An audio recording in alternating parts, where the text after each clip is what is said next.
أعوذ بالله من الشيطان الرجيم بسم الله الرحمن الرحيم لمسجد أسس على التقوى من أول يوم أحق أن تقوم فيه رجال يحبون أن يتطهروا والله يحب المطهرين. احباب کرام، ایک مرتبہ محبت سے عبادت کی نیت سے بآواز بلند درود ابراہیمی پڑھ لیجیے. اللهم صل على محمد وعلى آل محمد كما صليت على إبراهيم وعلى آل إبراهيم إنك حميد مجيد.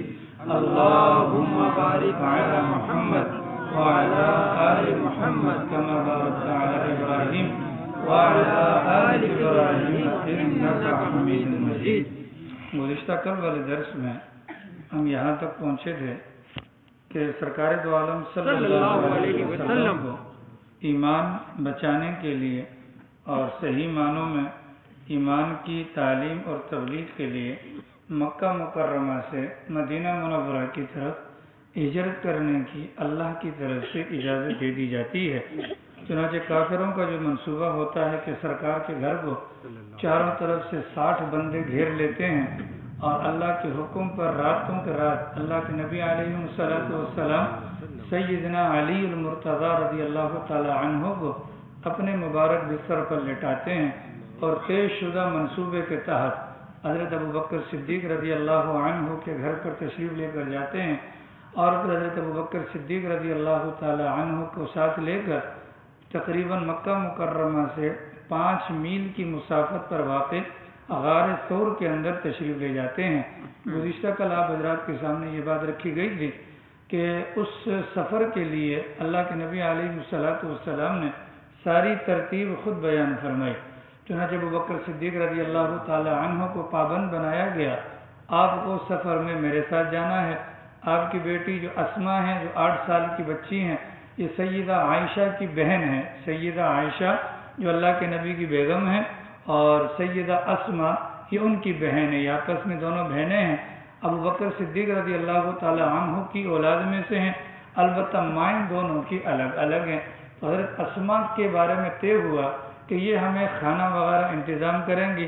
ابوبکر صدیق رضی اللہ عنہ کے بیٹے عبد الرحمن بن ابی بکر کے بارے میں طے ہوا کہ یہ رات ہمارے ساتھ گزاریں گے، دن میں کافروں کی مجلس میں بیٹھ کر ان کے حالات سے رات کو آ کر ہمیں آگاہ کریں گے.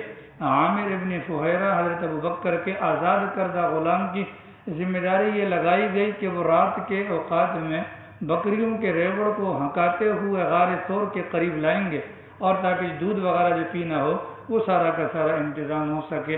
اللہ کی شان اس ترتیب کے مطابق حضرت ابوبکر صدیق رضی اللہ تعالی عنہ اور سیدنا محمد رسول اللہ صلی اللہ علیہ وسلم غار ثور کے اندر تشریف لے جاتے ہیں. تو میں نے آپ کو کل بتلایا تھا کہ یہ جو غار کے اندر جانے والی رات تھی یہ جمعرات کی رات تھی، مطلب اگلا دن جمعہ پڑتا تھا. تو جمعرات کی رات حضور نے غار کے اندر گزاری ہے، جمعے کی رات حضور نے غار کے اندر گزاری ہے، ہفتے کی رات حضور نے غار کے اندر گزاری ہے.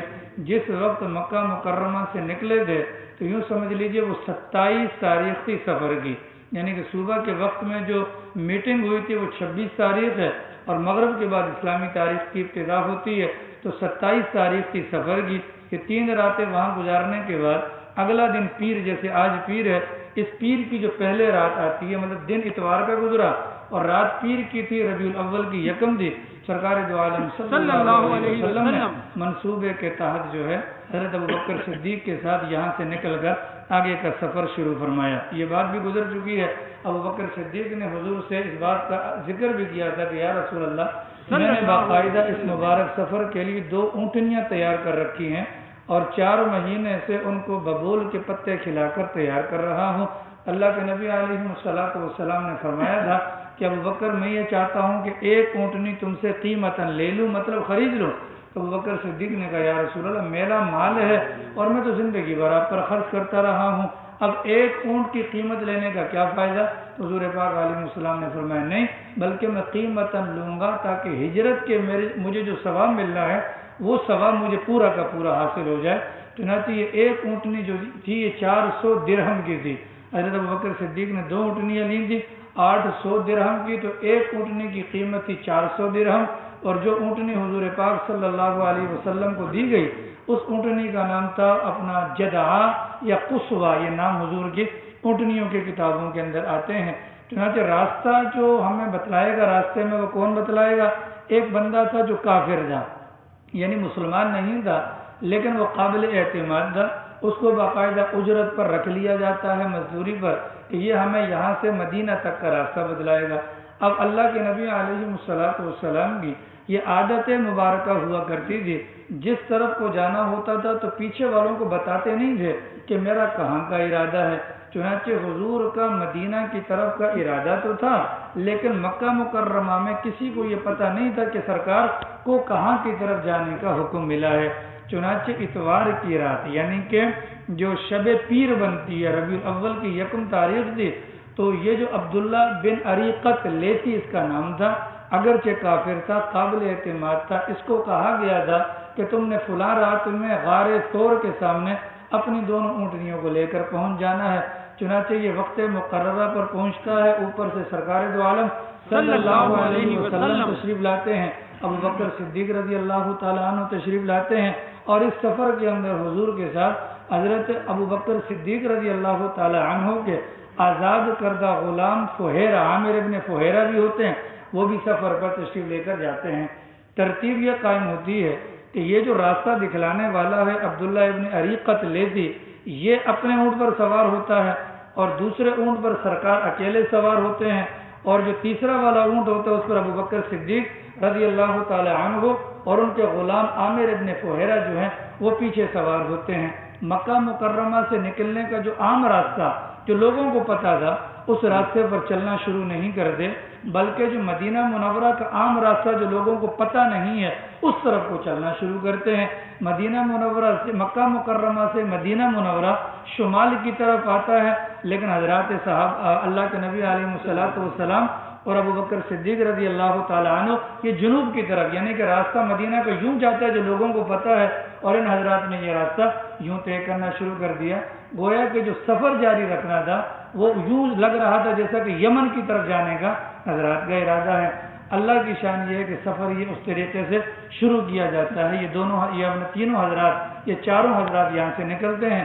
پھر اس کے بعد چلتے چلتے ابو بکر صدیق رضی اللہ تعالیٰ عنہ بیان کرتے ہیں کہ یہ رات پوری ہم لوگ چلے، یعنی کہ 1 ربیع الاول کی یہ پوری رات ہم لوگ چلے ہیں، اگلا دن چلتے رہے، اور دن میں چلتے چلتے جب دوپہر کا وقت آیا، جب سورج کی دھوپ بہت تیز ہو گئی تو ایک جگہ پر جا کر ہم نے دیکھا کہ ایک چٹان تھی، چٹان کے نیچے سایہ تھا، میں سواری سے اترا اور میں نے زمین کو برابر کیا اور ایک چادر نما کوئی چیز تھی اس کو باقاعدہ نیچے بچھایا، اور سرکار دو عالم صلی اللہ علیہ وسلم سے کہا یا رسول اللہ آپ اتر جائیں اور تھوڑی دیر کے لیے آرام کر لیجئے۔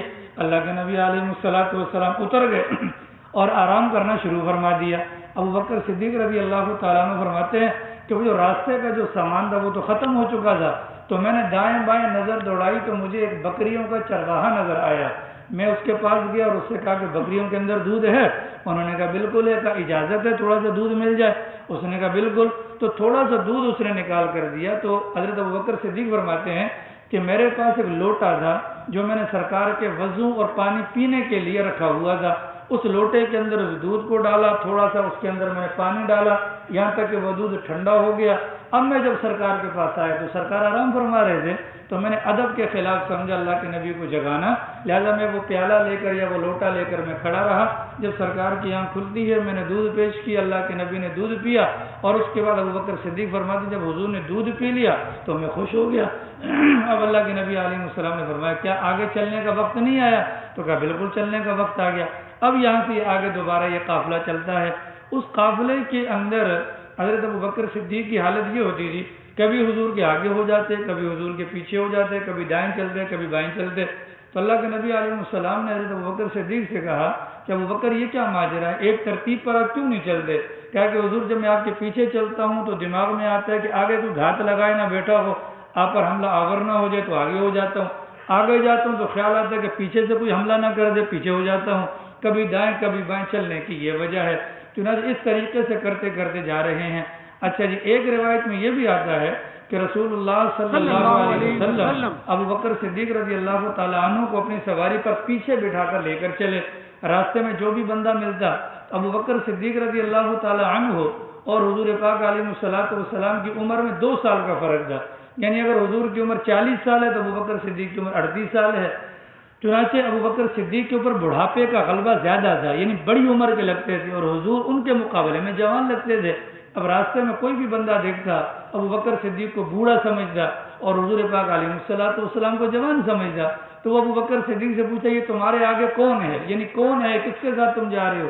تو ابو بکر صدیق فرماتے یہ بندہ مجھے راستہ دکھاتا ہے. اب وہ سمجھنے والا یہ سمجھتا کہ یہ رہبر ہے، اور ابو بکر صدیق کی مراد یہ ہوتی تھی کہ یہ مجھے جنت کا راستہ دکھاتا ہے. اللہ کی شان اس طریقے سے محفوظ. یہ قافلہ جاتے جاتے جاتے تھوڑا سا آگے گئے، سرکار دو عالم صلی اللہ علیہ وسلم نے تلاوت کلام پاک شروع کر دی. پیچھے مکہ کے اندر کافروں نے، جو میں نے آپ کو کل بتایا تھا کہ ابو جہل والوں نے انعام کا اعلان کیا تھا کہ جو ابو بکر کو یا سرکار کو زندہ یا مردہ گرفتار کر کے لائے گا اس کے لیے 100 اونٹ ہیں. تو وہ 100 اونٹ کی لالچ میں ایک صاحب وہاں سے روانہ ہوتے ہیں جن کا نام ہے سراقہ ابن مالک. یہ اس وقت تک مسلمان نہیں ہوئے تھے، بعد میں مسلمان ہو گئے. وہ فرماتے ہیں کہ 100 اونٹوں کے لالچ میں نکلا، جو ہی میں گھوڑے پر بیٹھا تو ایک دم میرے گھوڑے نے سلپ ماری اور میں نیچے گر گیا. کہا کہ زندگی میں کبھی ایسا نہیں ہوا تھا. اس زمانے کے اندر راستے پر کیا ہونا ہے، مطلب آج کل ہم استخارہ کرتے ہیں یا قرآن اندازی کرتے ہیں، تو وہ فرماتے ہیں کہ میں نے قرآن اندازی کی کہ بھائی مجھے جانا چاہیے یا نہیں جانا چاہیے. تو قرے کے اندر نکلا کہ نہیں جانا چاہیے، لیکن میں نے قرے کی بات بھی نہیں مانی اور دوبارہ میں گھوڑے پر چڑھ گیا. فرماتے ہیں کہ میں گھوڑا دوڑاتے دوڑاتے جو ہی قریب پہنچا تو کیا دیکھتا ہوں کہ یکدم جو ہے میرے گھوڑے کے پاؤں زمین میں دھنس جاتے ہیں، آگے والے دونوں پاؤں زمین میں دھنس جاتے ہیں. میں پھر نیچے اترا، پھر میں نے قرآن اندازی کی، پھر قرے میں یہ آیا کہ مجھے آگے نہیں جانا چاہیے، لیکن میں نے گھوڑے کو کھینچ کے نکالا اور دوبارہ میں آگے روانہ ہو جاتا ہوں.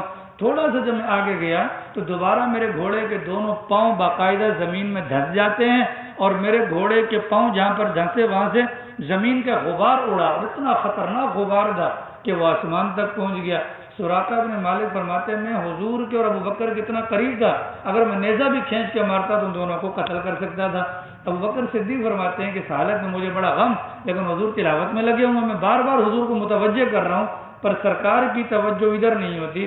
یہاں تک کہ حضور نے تلاوت ختم کی تو مجھے کہا ابو بکر لا تحزن ان اللہ معنا، ابو بکر گھبرانے کی ضرورت نہیں ہے، اللہ ہمارے ساتھ ہے. چنانچہ ابو بکر صدیق فرماتے ہیں میں نے پیچھے مڑ کر دیکھا، ان کے دونوں گھوڑے کے پاؤں جو ہیں وہ زمین میں دھسے ہوئے تھے. سراقہ ابن مالک سمجھدار تھے کہ سمجھ گئے کہ یہ جو بار بار میرے گھوڑے کے پاؤں دھس رہے ہیں اور بار بار جو میں گر رہا ہوں، اس کی بنیادی وجہ نہ تو میری ذات کی خرابی نہ ہی میرے گھوڑے کی بربادی، بلکہ لگتا یہ ہے کہ آگے جو مقدس شخصیات جا رہی ہیں یہ ان کی برکت ہے. چنانچہ سراقہ ابن مالک نے وہیں سے آواز دینا شروع کر دی، امان امان امان، کہ مجھے امان دے دو، میں آپ کا پیچھا نہیں کروں گا. چنانچہ سرکار دو عالم صلی اللہ علیہ وسلم نے اس کو امان دے دی. کہا کہ ٹھیک ہے امان ہے. پوچھا کیوں آئے تھے؟ کہا کہ وہ قریش نے جو لالچ دی ہے نا اس لالچ کے چکر میں آیا تھا. حضور پاک علیہ الصلوۃ والسلام نے کہا ٹھیک ہے اب واپس چلے جاؤ. سراقہ ابن مالک نے کچھ ہدیہ پیش کرنا چاہا، مطلب سفر میں کام آئے گا، اللہ کے نبی نے قبول نہیں کیا. تو سراقہ ابن مالک کہنے لگے کہ آپ مجھے ایک امان لکھ کر دے دیں کہ کل کو جب کبھی آپ کو غلبہ ہو اور کہیں میں گرفتار ہو کے آ جاؤں تو آج میں آپ پر احسان کر رہا ہوں کہ آپ کے پیچھے آنے والوں کا راستہ روکوں گا، آپ مجھے ایک امان لکھ کر دے دیں تاکہ کل کو میرے کام آ سکے. اللہ کے نبی علیہ الصلوۃ والسلام نے سیدنا ابو بکر صدیق رضی اللہ تعالیٰ عنہ سے کہا کہ آپ ان کو امان لکھ کر دے دیں.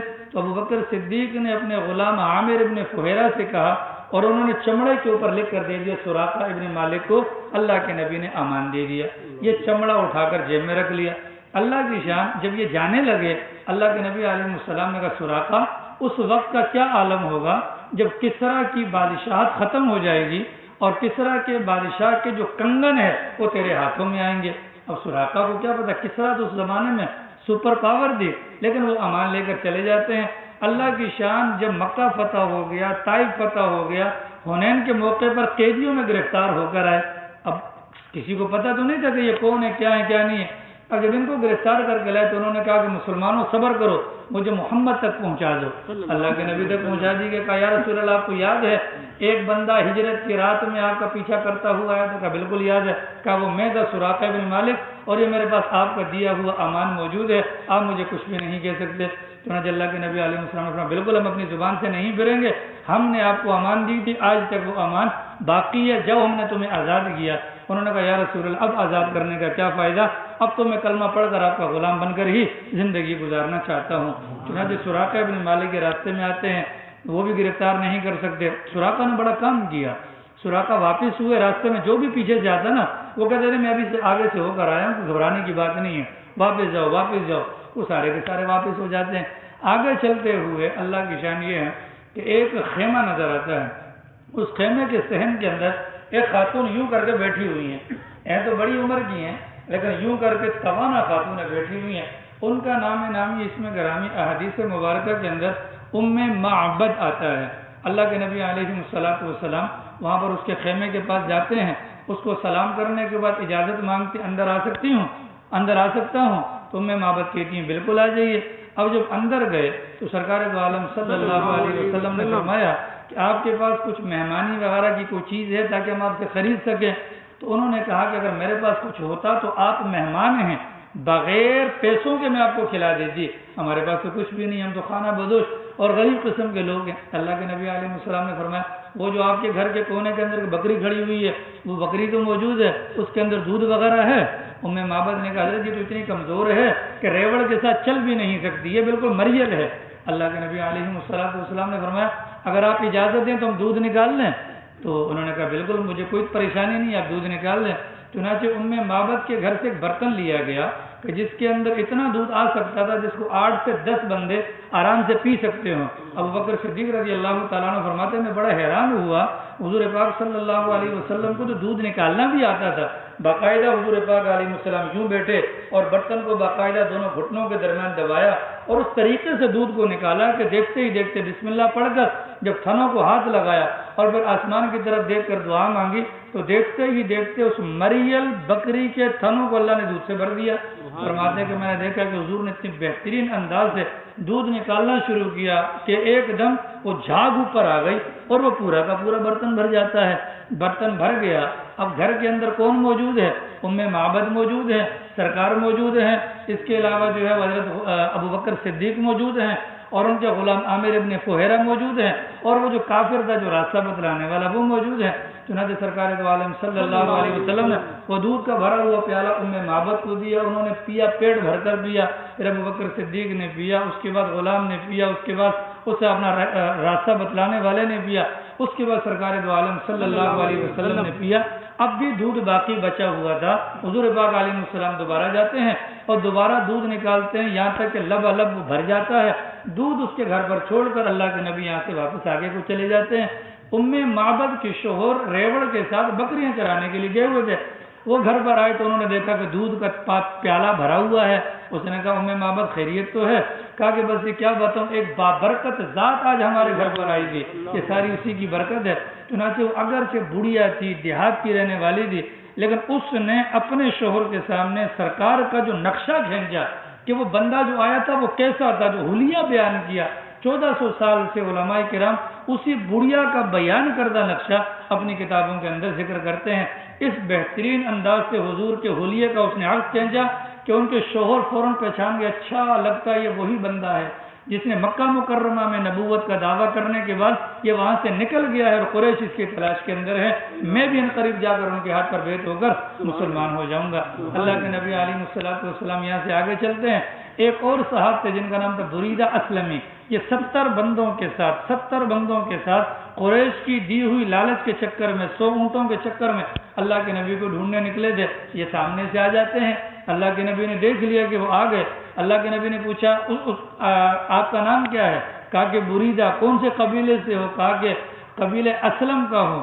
تو اس نے پوچھا کہ آپ کون ہیں؟ کہا میں محمد بن عبداللہ جو اللہ کا رسول ہے۔ چنانچہ کہا کہ آپ کی دعوت کیا ہے؟ اللہ کے نبی نے دعوت دی تو بریدہ اسلمی وہیں پر کھڑے ہو کر اشہد ان لا الہ الا اللہ واشہد ان محمد رسول اللہ کا کلمہ پڑھ کر دائرہ اسلام کے اندر داخل ہو جاتے ہیں ان کی دیکھا دیکھی 70 بندہ جو ان کے ساتھ ہوتا ہے وہ بھی مسلمان ہو جاتا ہے۔ اب جب ان کو پتہ چل گیا کہ یہ لوگ ہجرت کر رہے ہیں تو بریدہ اسلمی نے کہا کہ یا رسول اللہ آپ اپنی پگڑی مجھے دے دیجئے، کیونکہ ہم آگے جا رہے ہیں نا، تو آگے والوں کو پتہ تو چلے کہ سرکار کا قافلہ آ رہا ہے۔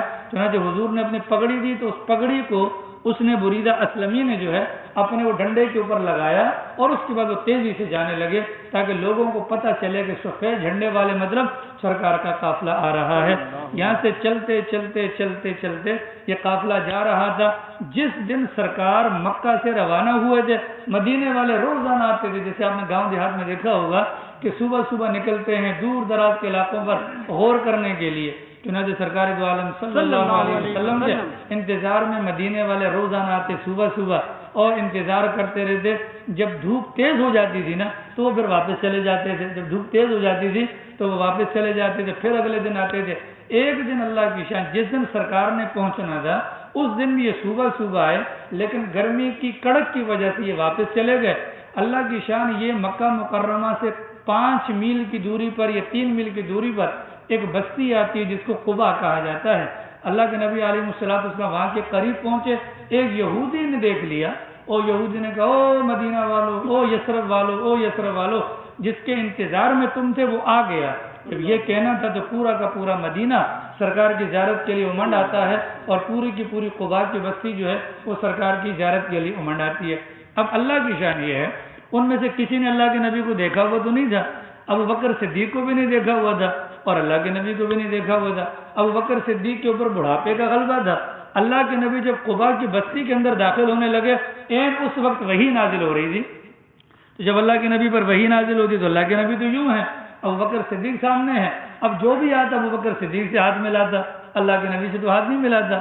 یہاں تک کہ کرتے کرتے یہ منظر عجیب و غریب تھا کہ وہ وقت آ گیا کہ جب دھوپ کا سایہ ختم ہوا اور اللہ کے نبی کی طرف دھوپ آنے لگی تو ابو بکر صدیق نے جو نا کپڑا پکڑ کے کھڑے ہوئے، تب قبا والوں کو پتہ چلا اچھا اللہ کے نبی تو یہ ہیں، ہم تو ان کو سلام کر رہے ہیں۔ اللہ کی شان پورا کا پورا مدینہ اور پورا کا پورا جو قبا کے علاقے کے اندر، کیونکہ جو مسلمان یہاں سے ہجرت کر کے جا رہے تھے وہ بھی قبا کے اندر اللہ کے نبی کا انتظار کر رہے تھے۔ مدینہ والوں کو پتہ چلا تو وہ بھی قبا کے اندر پہنچ گئے۔ سرکار دو عالم صلی اللہ علیہ وسلم قبا کے اندر پہنچتے ہیں تو یہ ربیع الاول کی 8 تاریخ ہوتی ہے اور دن یہ بھی پیر کا ہوتا ہے اور مہینہ یہ بھی ربیع الاول کا ہوتا ہے۔ اللہ کی شان وہاں پر جو قبا کی آبادی تھی اس میں بہت سارے خاندان آباد تھے، لیکن ان میں عامر ابن نوف کا خاندان جن کے سردار تھے کلثوم ابن ہدم، وہ ایک بڑا خاندان تھا۔ سرکار ان کے گھر پر ٹھہرتے ہیں اور ٹھہرنے کے بعد سب سے پہلا کام یہ کرتے ہیں کہ وہ جو کلثوم ابن ہدم ہے ان کی ایک زمین کے ٹکڑا تھا جس پر کھجوروں کو صاف کیا جاتا تھا، چنانچہ اس جگہ کے متعلق سرکار کہتے ہیں کہ بھئی یہاں پر مسجد کی تعمیر کی جائے۔ چنانچہ سب سے پہلا پتھر لا کر اللہ کے نبی وہاں پر رکھتے ہیں۔ اس مسجد کو مسجد قبا کا نام دیا گیا۔ اس کے متعلق قرآن کریم کے اندر فرمایا گیا لَمَسْجِدٌ أُسِّسَ عَلَى التَّقْوَى، یہ وہ مسجد ہے جس کی بنیاد تقوی کی بنیاد پر رکھی گئی ہے پہلے دن سے۔ اور حضور نے فرمایا فِيهِ رِجَالٌ يُحِبُّونَ أَن يَتَطَهَّرُوا، اس کے اندر ایسے لوگ ہیں کہ جو پاکی کو پسند کرتے ہیں۔ اللہ کے نبی علیہ الصلوۃ والسلام نے قبا والوں سے کہا کہ بھئی تم لوگ پاکی کس طرح حاصل کرتے ہو؟ تو انہوں نے کہا یا رسول اللہ پہلے ہم ڈھیلے کا استعمال کرتے ہیں اور اس کے بعد پانی سے استنجا کرتے ہیں۔ اللہ کے نبی علیہ السلام نے فرمایا تمہارا یہ عمل اللہ کو پسند آ گیا ہے، اس وجہ سے اللہ نے تمہاری تعریف کے اندر قرآن کریم کی آیات اتاری ہیں، تم اسی طریقے کو لازم پکڑنا اور اس طریقے کو کبھی مت چھوڑنا۔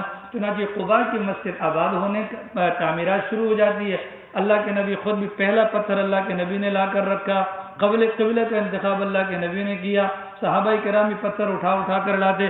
اللہ کے نبی بسا اوقات پتھر اٹھاتے باقاعدہ پیٹ مبارک کے ساتھ لگا کر چلتے، گویا کہ ایک دکھانے کے لیے کہ میں بھی محنت کر رہا ہوں تاکہ صحابہ کرام کا جذبہ بڑھ جائے۔ حضرات صحابہ کرام منع کر دے، اللہ کے نبی پھر بھی ان کی بات کو رد کر دیتے کہ نہیں، اس ثواب کے اندر میں اپنے آپ کو ضرور شامل کروں گا۔ قبا کی بستی کے اندر مسجد کی تعمیر کے بعد اب یہ پہلی مسجد بن جاتی ہے۔ یہاں پر اللہ کے نبی کتنے دن رہے اللہ بہتر جانتا ہے۔ بعضی حضرات کا کہنا ہے کہ 4 دن، یعنی کہ منگل کا دن پیر والے دن تو پہنچے تھے، منگل کا دن، بدھ کا دن، جمعرات کا دن اور جمعے والے دن اللہ کے نبی نکل گئے۔ بعض کا کہنا ہے کہ یہاں پر 14 دن قیام کیا، بعض کہتے ہیں یہاں پر 25 دن قیام کیا، بہرحال جتنے بھی دن قیام کیا۔ قباء کی بستی میں پہنچے تھے پیر والے دن، اور سرکار قباء کی بستی سے مدینہ کی طرف روانہ ہوئے تھے، وہ جمعے کا دن تھا۔ اب جب جمعے کا دن تھا اور مدینے والوں کو پتہ چلا کہ سرکار تشریف لا رہے ہیں، تو پورا کا پورا مدینہ وہ اسلحے سے لیس ہو کر خوشی کے مارے وہ دوڑتا ہوا قباء کی بستی میں سرکار کی اونٹنی کے دائیں بائیں آگے پیچھے جمع ہو گیا۔ ہر ایک یہ تمنا کر رہا تھا کہ حضور کی اونٹنی کو، نکیل کو پکڑے اور اپنے گھر پر لے جائے، لیکن اللہ کے نبی علیہ الصلوۃ والسلام نے فرمایا یہ میری اونٹنی اللہ کے حکم کی پابند ہے، اس کو مت چھوڑو، اس کی لگام کو چھوڑ دو، جہاں یہ جائے گی، جہاں پر اللہ کا حکم ہوگا یہ خود بخود وہیں پر چلی جائے گی۔ چنانچہ جو ہی اللہ کے نبی علیہ الصلوۃ والسلام مدینہ منورہ کی حدود کے اندر داخل ہوتے ہیں، اسی دن سے مدینہ کا نام یثرب سے ہٹ کر مدینہ الرسول یعنی رسول اللہ کا شہر پڑ جاتا ہے۔ اب چاروں طرف سے صحابہ کرام نے گھیرا ہوا ہے، اور عورتیں جو ہیں وہ چھتوں کے اوپر کھڑی ہوئی ہیں، اور جو بچیاں وہ روڈوں کے اوپر کھڑی ہوئی ہیں اور ترانے گا رہی ہیں، نغمے گا رہی ہیں کہ طلع البدر علینا، کہ آج ہم پر چاند طلوع ہو گیا ہے۔ مطلب ایسی چمک ہے کہ ایسا لگتا تھا کہ اس دن مدینہ منورہ کے اندر ایک سورج نہیں بلکہ 2 سورج نکلے ہوں۔ چنانچہ کتابوں کے اندر آتا ہے کہ مدینہ کا ذرہ ذرہ اتنا رونق والا تھا، اس سے پہلے نہ کبھی ایسا دیکھا گیا، نہ ہی اس کے بعد کبھی ایسا دیکھا گیا۔ اور جس دن اللہ کے نبی کا انتقال ہوا اس دن جتنی تاریکی اور ظلمت مدینہ منورہ کے اندر تھی، اتنی تاریکی اس کے بعد کبھی نہیں دیکھی گئی۔ خیر، اللہ کے نبی علیہ الصلوۃ والسلام کے استقبال کے لیے عورتیں چھتوں پر کھڑی ہیں، حضرات صحابہ کرام جو ہے وہ راستوں میں دونوں طرف چل رہے ہیں، بچیاں اللہ کے نبی علیہ الصلوۃ والسلام کے سامنے آتی ہیں۔ اللہ کے نبی علیہ السلام نے فرمایا آپ لوگ مجھ سے محبت کرتی ہیں؟ فرمایا جی۔ کہا کہ میں بھی تم لوگوں سے محبت کرتا ہوں۔ چنانچہ شان کے ساتھ سرکار دو عالم صلی اللہ علیہ وسلم گئے۔ اب جس کا گھر آگے آنے والا ہے اس کو امید ہوتی تھی کہ شاید اونٹنی میرے گھر پر بیٹھ جائے، اور جس کا گھر پیچھے رہ جاتا تھا وہ نا امید ہو جاتا تھا۔ اللہ کی شان اونٹنی جاتی ہے، اور جاتے جاتے جاتے جاتے اللہ کے نبی علیہ الصلوۃ والسلام کے رشتے میں ماموں لگتے ہیں بنو النجار والے، ان کی زمین کے ٹکڑا ہے، وہاں پر جا کر بیٹھ جاتی ہے۔ اللہ کے نبی سواری سے نہیں اترے، یہ اونٹنی دوبارہ اٹھتی ہے، ابو ایوب انصاری کے مکان پر جا کر بیٹھ جاتی ہے۔ اللہ کے نبی نہیں اترے، یہ اونٹنی دوبارہ واپس آتی ہے، اور اسی جگہ پر حضرت اپنا حضور کے جو ماموں وغیرہ کی جو جگہ تھی وہاں پر جا کر بیٹھ کر اپنی گردن کو پھینک دیتی ہے۔ سرکار دو عالم صلی اللہ علیہ وسلم اونٹنی سے نیچے اتر جاتے ہیں، لپک کر اسعد بن زرارہ جنہوں نے پہلی مرتبہ جمعہ پڑھایا تھا، وہ حضور کی اونٹنی کی نکیل کو پکڑ کر اونٹنی وہ لے جاتے ہیں، اور ابو ایوب انصاری رضی اللہ تعالیٰ عنہ حضور کا سامان لے کر فوراً اپنے گھر کی طرف چل دیتے ہیں۔ اللہ کے نبی نے فرمایا بھائی انسان اپنے سامان کے پیچھے جاتا ہے، اب تو مجھے اسی کے گھر پہ جانا پڑے گا۔ اللہ کی شان یہ ہے، یہ ابو ایوب انصاری کا جو مکان تھا یہ ان کا مکان نہیں تھا، بلکہ یہ میں نے آپ کو شروع کے اندر واقعہ سنایا تھا کہ یمن کا جو بادشاہ تبا تھا، جو اللہ کے نبی پر ایمان لایا تھا، جس نے شاہی فرمان کے ذریعے سے سرکار دو عالم صلی اللہ علیہ وسلم اپنے ایمان کا اظہار کیا تھا، تو کتابوں میں آتا ہے کہ جس وقت وہ آیا تھا مدینہ تو 400 یہودی علماء نے اس سے کہا تھا ہم نے اپنی کتابوں کے اندر جو علامات پڑھی ہیں اس کے مطابق نبی آخر الزمان اس علاقے میں ہجرت کریں گے، آپ اگر اجازت دیں تو ہم یہاں پر رہ جائیں۔ تو 400 علماء نے اس وقت وہاں پر پڑاؤ ڈالا۔ اس بادشاہ جو طبع یمن تھا اس نے ان لوگوں کے لیے مکانات تعمیر کیے، ان کے باقاعدہ نکاح کروائے، ان کو بہت سارا مال دیا، سرکار کے نام پر خط لکھ کر مہر لگا کر باقاعدہ دی کہ یہ آپ کے پاس میری امانت ہے، اگر حضور میری عمر میں آ جاتے ہیں، میری زندگی میں آ جاتے ہیں، میں ان کا سپاہی بنوں گا، اور اگر میرے بعد آتے ہیں تو ان تک پیغام پہنچا دیجئے گا کہ طبع شاہ یمن آپ پر ایمان لا چکا ہے۔ چنانچہ یہ جو 400 یہودی علماء تھے یہ ان کی نسلوں کے اندر یہ چلتا رہا۔ تو ابو ایوب انصاری رضی اللہ تعالیٰ عنہ جو ہیں انہی 400 علماء میں سے کسی عالم کے بیٹے تھے، اور ان کی نسل چل رہی تھی، اور اس طبع یمن نے باقاعدہ مدینہ منورہ کے اندر اللہ کے نام کے لیے مکان، اللہ کے نبی کے لیے مکان بھی تعمیر کیا تھا، اور یہ وہی مکان تھا جس میں ابو ایوب انصاری رضی اللہ تعالیٰ عنہ رہا کرتے تھے۔ اور جب حضور پاک علیہ السلام مکان میں گئے تو کتابوں میں آتا ہے کہ ابو ایوب انصاری رضی اللہ تعالیٰ عنہ نے شاہ یمن کا وہ خط لا کر دیا کہ حضور آپ کی ولادت سے بہت قبل پہلے یہ سارا کا سارا معاملہ ہوا تھا۔ اس بنیاد پر حضور نے وہاں پر پڑاؤ ڈالا پھر اس کے بعد کیا حالات ہوئے انشاءاللہ اس کو کل بیان کیا جائے گا. اللہ حافظ.